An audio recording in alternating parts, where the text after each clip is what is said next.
All right, so my wife and I just went on a 4-day trip with our family to the Black Hills in South Dakota. And as we were out touring around and exploring different places and doing all the tourist things, and victim to it as well, but we started realizing so many people were taking their phones out, just photographing every little thing that they saw, like deer or whatever it was. Everyone's got their phone out all of a sudden. They pull their car over and start snapping photos. And it got me thinking, as we were falling victim to that too, that those people are never going to look back at those photos again. They spend the time, they look at the photos, and that's all that it really is, just becomes storage on your phone or your device. And it's got me thinking, like, what actually captures a good photo on vacation, right? So many times we take the photos of wherever we're at, and when we get back home, we start looking at them, we're like, oh, that's not really what I remember. That's not what I remember. You start deleting, and you're not very satisfied with the photos that you take home with you.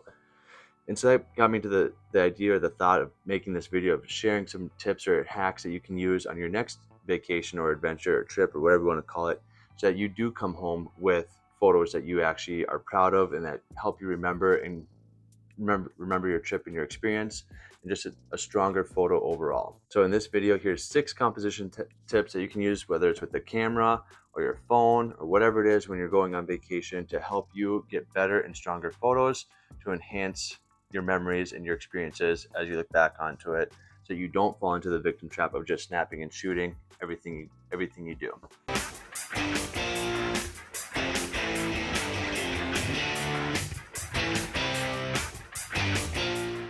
Before we get into the 6 tips, my name is James. My channel focuses on all things photography, photography experiences, Photoshop, and Lightroom tutorials as well. If you're not already, please like and subscribe to my channel. Leave a comment below of something that you learned throughout this video, something that inspires you for your next trip, or something that you take away from it.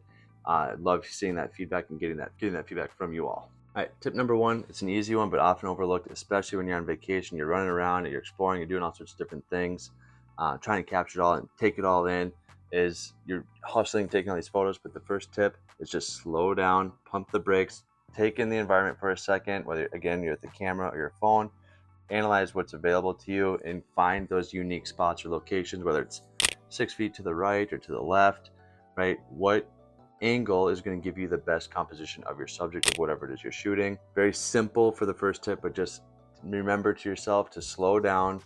You have an extra 10-15 seconds to look over, analyze what's going to get you the best location with the best composition. So tip number 2, again, super easy, but find something to put into your foreground. Don't just shoot the horizon of your landscape, right? It looks cool and everything, and you can see very far and how vast that it actually is, but without something in the foreground, it doesn't give you depth. So find something to put in the foreground, whether that's some rocks or some tall grasses or a person or a sign or fence or whatever it is. Get something in the front of your photo so that you can create that foreground that then helps you create depth. And that goes right into number 3, creating depth with your photos. Okay, so find it something in the foreground, something in the middle ground, and something in the background, kind of creating an environmental sandwich for your photo with that foreground, middle ground, background.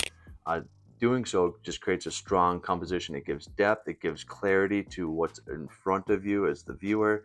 It adds texture to the photo. It just enhances your photo so much more than if you just do a straight horizon shot or landscape off in the distance shot, right? If you have something in the front, it gives scale and size to the things behind it. So make sure you always find that foreground and help create depth within your shots. All right, number 4 is leading lines. Find things that draw or guide your viewer's eyes through your photo, through your composition, to the payoff, to the subject, whatever that is. They can be straight lines, they can be horizontal, zigzag, off-center, whatever it is. Find some sort of lines that draw the viewer's eyes to your subject or to the payoff of the photo, right? What's the main subject? Try to find something that draws or aligns people's eyes to that subject, kind of telling the story of that landscape through your lines. Okay, that's number 4, leading lines. At number 5 is giving space, using negative space to kind of create emotion or a sense of emotion within your photo. Leaves a bit of like suspense or mystery of what's happening. For example, this photo here, I can't think of the name of the animal, right? It's all this foreground or this open space in front of it, right? Where's he walking? What's behind him? What's he doing? Right? All these different elements or questions are asked by having this negative space in front of the animal here, versus if I just centered him in, cropped it in nice and tight, just a picture of an animal. But by adding and allowing that negative space to be present in the photo, overall creates a stronger photo than if it was just, again, centered in. And kind of with that, the negative space, kind of a little bonus, tip in here, this number 5 is also utilizing the rule of thirds, lining up that grid on your camera, putting your subjects there, right? So I have the negative space in front of my animal, but he's also lined up on my rule of third grid point there, lining it up all together. And then the 6th tip, probably my favorite trick to try and do in photography, is framing your subject. Try to find natural elements within your environment that you can frame out or crop out parts of your photo of your subject to highlight that subject. Framing the subject is probably one of the harder things to try and find because you have to be creative in how you do it.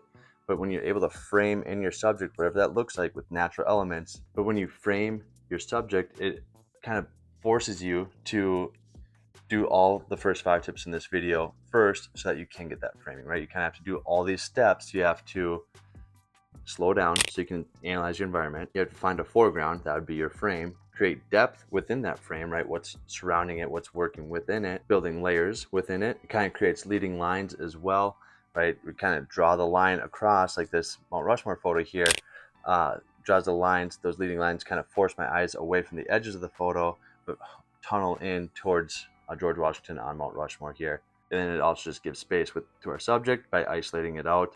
So framing the subject is as easy as it sounds. It's one of the more challenging tips to try, or hacks to try in photography, but the payoff is so worth it. I think photos that are framed really well create really strong compositions, and it's something that I try to do at all my shoots in some capacity, some way, shape, or form, to frame part of my subject in there. All right, so I hope these 6 tips help you on your next adventure, your next journey, vacation, trip, whatever it is that you're doing, or just your next shoot. Slow down, analyze the scene, you'll get a better photo, and then all these other tips fall in line kind of behind that first one, again, slowing down. Let me know in the comments below what tip that you're going to try next, which one is your favorite, if you learned anything from them. And again, if you have not already done so, please like and subscribe to the channel down below. And with that all being said, hope to see you in the next one.